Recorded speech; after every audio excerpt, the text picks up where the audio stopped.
Hello guys, দেখেন আমরা আজকে সিলিং প্লাস্টার করছি।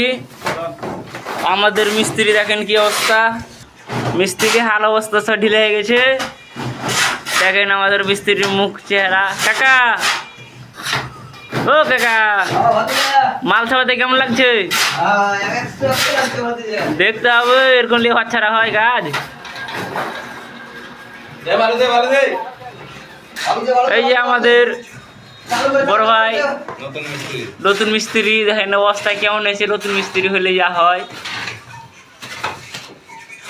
আমাদের চাষার অবস্থা দেখেন কিরকম হয়েছে, আপনারা কমেন্টে বলবেন। হেল্পারের গামছা মাথায় ঝুলে দিয়েছে, দিয়ে আমাদের চাষায় কাজ শুরু করে দিয়েছে।